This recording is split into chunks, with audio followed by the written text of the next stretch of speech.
India has been on tenterhooks for months now, awaiting the bilateral treaty agreement or BTA with the US. The general belief is that it will be the antidote to India's trade and economy worries, and more importantly, the only way to make Donald Trump dial down his tariff tirade aimed at New Delhi.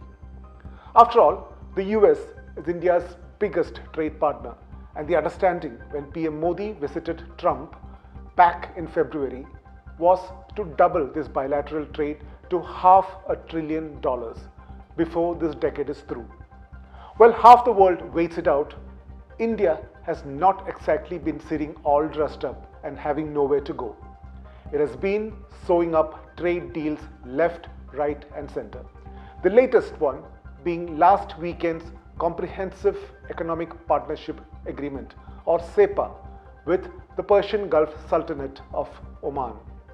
This deal, for which PM Modi flew to Oman's capital Muscat, offers a plethora of areas open for India's business and trade, from IT services, business and professional services, audiovisual sector, R&D, education, as well as health sectors. The operative part here is that this is not just a deal for goods, but for immense business and job opportunities. There is liberalized entry and stay provisions for professionals, ranging from accounting to architecture to, very significantly for India, medical services. And as for goods trade, the agreement covers 98% of Oman's tariff lines and 99.38% of India's total export value to Oman.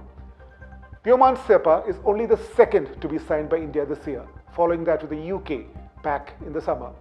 And even in the Gulf region, it is India's second one, following a similar deal with the United Arab Emirates 3 years ago.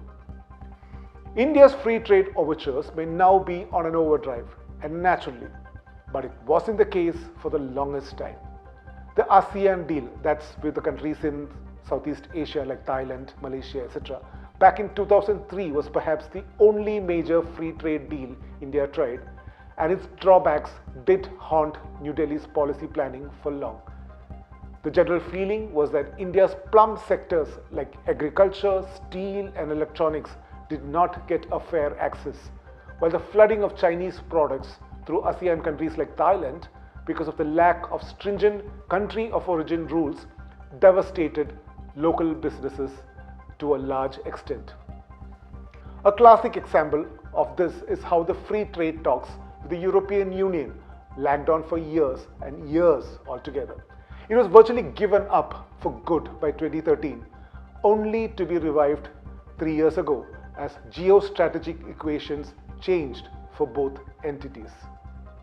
For India, the change that spawned the need for wide-ranging trade deals was not Trump's tariffs at first, but its worsening relationship with China, which led to India walking out of the RCEP, a China-led trade bloc which is today the world's biggest.